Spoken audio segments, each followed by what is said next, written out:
আসসালামু আলাইকুম, কেমন আছেন সবাই? আশা করি সবাই ভালো আছেন।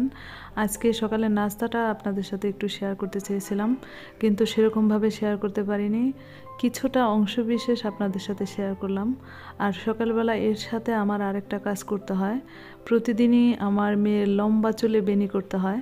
তো এই কাজটা করতে আমার প্রায় আধা ঘন্টা সময় চলে যায়। প্রতিদিন সকালে কিন্তু একটা ছোটোখাটো যুদ্ধ হয়ে যায় আর কি। কারণ ছেলে মেয়ে স্কুলে যায়, তাদের নাস্তা টিফিন সব মিলিয়ে একদম ঝড় বয়ে যায় আমার উপর দিয়ে। তখন ভিডিও করার কথা আমি চিন্তাই করতে পারি না। তারপরও সাহস করে কোনো সময় আপনাদের সাথে কিন্তু সকালের নাস্তাটা শেয়ার করতে চাই, তারপরও পারি না। পড়তেছে আল্লাহ, তুমি তো আম ফাটাই ফেলাইছো বাইরে।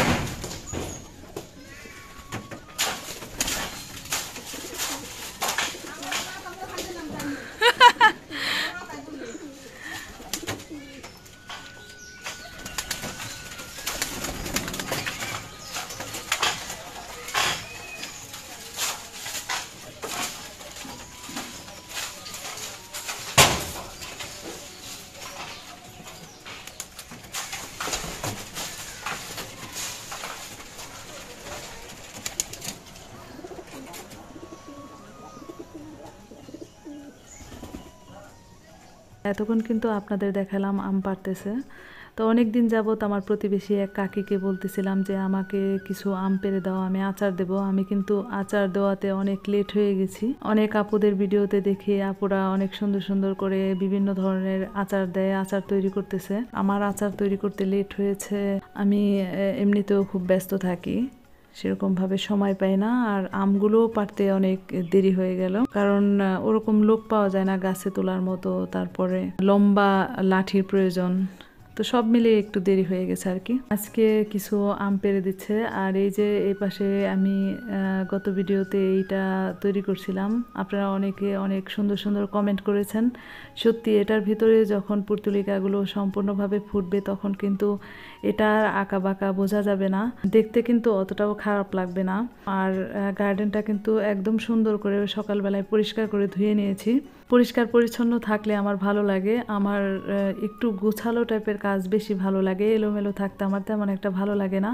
আর এই পাশে সেই মিষ্টি কুমড়ার মতো বাঙ্গিটা দেখালাম আপনাদের। এর আগে এক ভিডিওতে তরমুজ বাঙ্গি আপনাদের সাথে শেয়ার করেছিলাম। তো যারা দেখেননি ওই ভিডিওটা তারা দেখে আসতে পারেন। আমার উপরের ছাদে কিন্তু মাশাআল্লাহ খুব সুন্দর তরমুজ হয়েছে। আর এই পাশে এই যে গাছটা, এই গাছটার নাম আমি জানি না, আমার কোনো গাছের নামই ঠিকমতো মনে থাকে না। এটা কিন্তু মাশাআল্লাহ খুব সুন্দর হয়েছে। আর এই পাশে যে টবটা, এটা কিন্তু যখন আমি তৈরি করি সেটার ভিডিও আর কি করা হয়নি। তবে এই টবটা দেখে এক আপু কমেন্ট করেছে এই টবটা বানানো যদি দেখাতে। এখন কিন্তু সেই ধুলাবালির কাজ আমি তেমন একটা করতে পারি না। যারা রেগুলার ভিডিও দেখেন তারা তো জানেন আমি প্রচুর অসুস্থ, তারপরও কষ্ট করে শুধু ভিডিও করি রেগুলার থাকার জন্য। তো রেগুলার থেকেও কিন্তু তেমন একটা অগ্রগতি নেই, আমার চ্যানেলের কোনো উন্নতি নেই। তো জানি না কতদিন এরকমভাবে কন্টিনিউ থাকতে পারবো, কারণ ইউটিউবে এসে বুঝতে পারছি যে মাশাআল্লাহ অনেক ধৈর্য আছে আমার। আর ইউটিউবে কাজ করতে গেলে কিন্তু ধৈর্য অনেক প্রয়োজন। অনেকে হাল ছেড়ে চলে গেছে, অনেকে আমার থেকে উপরেও আছে।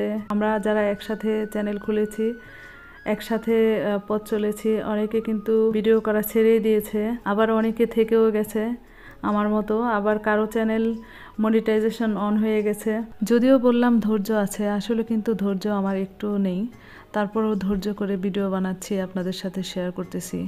আর এই পাশে আঙুরগুলো কিন্তু পাকার সময় হয়ে গেছে। কেমন লাগছে এরকম বাদা বাদা আঙুরগুলো? সবগুলো আম কুড়িয়ে নিলাম।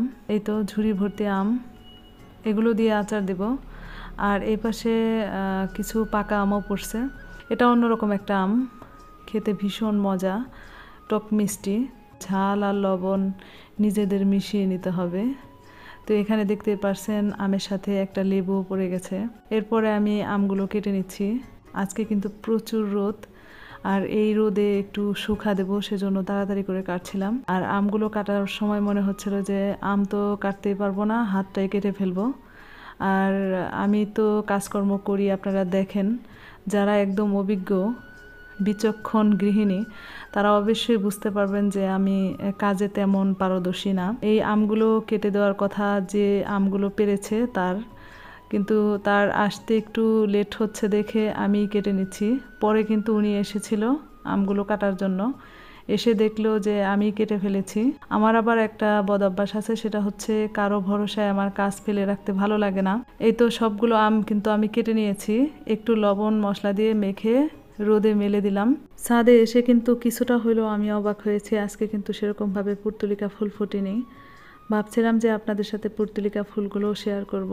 পুর্তলিকা যখন কয়েক রঙের একসাথে ফুটে তখন কিন্তু ভীষণ ভালো লাগে। আর এই যে গাছগুলো দেখছেন, একদিন পানি না দিলে একদম মরা মরা হয়ে যায়, মনে হয় যে গাছগুলো মারা গেছে। এর মধ্যে আমার ছোট বোনের বিয়ে ঠিক হয়েছে। ছোট বোন বলতে আমার ছোট কাকার মেয়ে, তো ওখানে যেতে হবে, না গেলেই নয়। তো গাছগুলোর কথা চিন্তা করতেছি, এর মধ্যে আবার কবুতর আছে, মুরগি আছে, মানে সমস্যার শেষ নেই। তার মধ্যে আমার ছেলের পরীক্ষা শুরু হবে আগামী পরশু থেকে, তাহলে বুঝেন এর মধ্যে কি বিয়ে খাওয়া সম্ভব? আবার না গেলেও হয় না, জানি না কি করব। তো যদি বিয়েতে যাই অবশ্যই আপনাদের সাথে শেয়ার করব, আর কিভাবে গাছগুলো রেখে যাই সেটাও দেখাবো। আর এই পাশে আমি আম মাখিয়ে নিয়েছি, বেশি কিছু দেওয়া হয়নি, ছাদ বাগান থেকে একটা কাঁচামরিচ নিয়ে আসছি, একটু লবণ, চিনি আর কাসন্দ দিয়েছি। আর পাকা আম মাখালে বেশি একটা চিনি প্রয়োজন হয় না, এমনিতেও মিষ্টি থাকে আমগুলো। আর পাকা আম মাখা কিন্তু বেশি মজা লাগে। আর আমাকে যতটুকু খেতে দেখছেন এই পর্যন্তই। গত ভিডিও দেখে আমার এক প্রিয় আপু কমেন্ট করেছে, তোমার খাবার দেখে তো মনে হচ্ছে তুমি এখন একটু সুস্থ। আসলে কি বলবো বলেন, যেহেতু আপনাদের সাথে ভিডিও শেয়ার করি, আর সবথেকে বড় কথা আমার জন্য যে আলাদা তরকারি রান্না করা হয় এটা কিন্তু এখন আর আপনাদের সাথে সেরকমভাবে শেয়ার করা হয় না, আগে কিন্তু অনেক শেয়ার করছি আপনাদের সাথে। আর সব ভিডিওতে আমার অসুস্থতার কথা হয়তো শুনতে তেমন একটা আপনাদের কাছে ভালো লাগে না। আমি চেষ্টা করতেছি স্বাভাবিকভাবে সুন্দর একটা ব্লগ আপনাদের সাথে শেয়ার করার জন্য, চেষ্টা করি আর কি একটু সুন্দর করে ভিডিও আপনাদের সামনে তুলে ধরার জন্য, কিন্তু সেরকমভাবে পারি না অসুস্থতার কারণে। সব কিছু গুছিয়ে যে একটা সুন্দর করে কাজ করব সেটা করতে পারি না। এখানে আমি কাঁঠাল ভেঙে নিচ্ছি, ওই কাঁঠালটা কিন্তু পেকে গেছে। আর কাঁঠালের কোষগুলো দেখেন কত সুন্দর, মাশাআল্লাহ, একদম রসগোল্লার মতো, তাই না? আর খেতেও অনেক মিষ্টি। আমার শাশুড়ি অনেক পছন্দ করতো কাঁঠাল খেতে, তো আমার শাশুড়ির মতোই মানে আমার মেয়েটা হয়েছে। আমার শাশুড়ি যেগুলো খাবার বেশি পছন্দ করতো সেম আমার মেয়েটাও ওরকম পছন্দ করে। উনি চা খেতে পছন্দ করতেন বেশি, আমার মেয়েটাও তাই। মানে চা যখন তখন আমার মেয়েটাকে বানিয়ে দিলে খেতে পারবে এরকম অবস্থা। আমি দেই না আর কি, ছোট মানুষ, সেজন্য চা বেশি একটা দেওয়া হয় না।